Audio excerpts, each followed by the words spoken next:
What's up អ្នកទាំងអស់គ្នាបាទថ្ងៃនេះដែរគឺយើងបានជុំគ្នាស្ទូចត្រីនិងអាំងសាច់ញ៉ាំនៅក្នុងចំការព្រៃ Amazon យើងមកជុំគ្នានេះមានតែ3នាក់ទេបាត់ម្នាក់ទៀតគាត់ទៅយកសាច់មកថែមនៅផ្ទះរបស់គាត់ Philip បាទយើងគឺទំនេរថ្ងៃនេះភ្ជុំបិណ្ឌគេទៅវត្តយើងអត់បានទៅវត្តយើងជុំគ្នាអាំងសាច់ញ៉ាំនៅក្នុងចំការបាទចំការស្វាយចំការក្រូច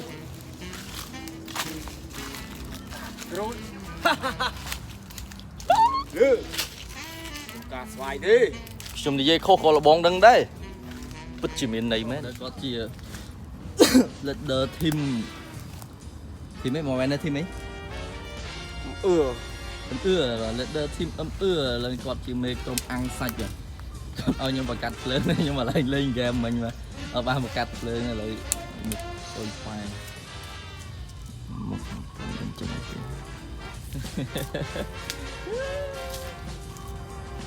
សាប់បាទឥឡូវនេះគេរៀនជ្រុលម៉ោងដែរដោយសារខាងបងប្អូនក៏ជាប់ដៃបាទខាងទៅសង្គ្រាមmobile អញ្ចឹងហើយខ្ញុំមានតែបង្កាត់ភ្លើងសាំងថ្មីឥឡូវខ្ញុំចាប់ផ្ដើមឆេះតិចហើយបាទឥឡូវនេះខ្ញុំកំពុងតែដើរឡើងដល់ចេះតែមិនដឹងធ្វើអីទេលើក៏វាមិនឆេះអត់សំខាន់អត់ខ្យល់ទេនេះខ្យល់តិចមកវាអាចជួយឲ្យភ្លើងយើងឆេះតែឥឡូវវាឡនេះវាលែងឆេះទៅ3000លើសាក់ដៃមួយទៀតបាទគេហៅថាជើមគឺយើងប្រូវិនគាត់និយាយទូរស័ព្ទច្រាស់បាទខាងនេះគឺនិយាយទូរស័ព្ទច្រាស់ហើយទៅមួយថ្ងៃគាត់បែកពេកមកបើណាធ្វើចំភៅធ្វើហូប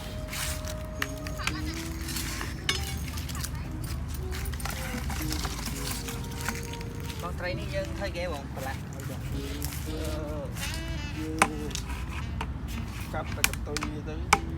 វាពោះវាយកអាចចេញយកអាចស្ងោរជ្រក់ពួកអាចវាអាចធំពេកយើងបណ្ដាពេលយើងស៊ីអាចវាមានអារម្មណ៍ថាវាអត់សុបាយចិត្តអញ្ចឹងយើងដើម្បីទៅតាមស្តង់ដារនៃការយើងធ្វើម្ហូបគឺជំហានដំបូងគឺយើងចាប់ត្រីមួយបាទហើយយើងវះវាចោលអស់យើងចោលទៅហើយយើងយកអត់មានចេះអីទេធ្វើទៅតាមក្បួនដែលយើងធ្លាប់រៀនហ្នឹង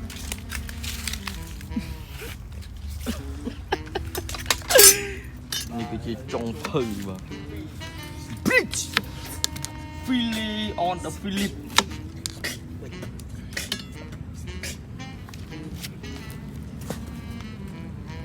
មាត់អូយត្រីនៅយកទឹកជះ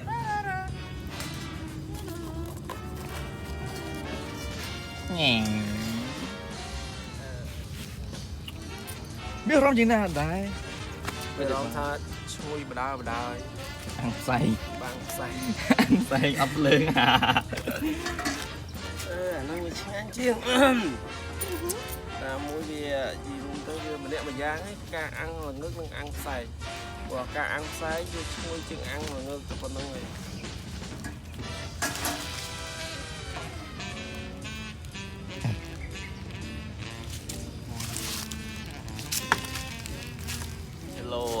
អ្នកទាំងអស់គ្នាឥឡូវនេះយើងកំពុងតែអាំងសាច់មានត្រីមានមាន់មានបន្លែយើងអាំងនៅក្នុងចំការក្រូចបាទ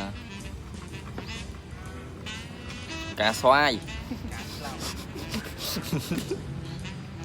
អាំងផ្សែងមែនអត់មានភ្លើងទេអង្គុយផ្លុំហ៎អត់បានចេះ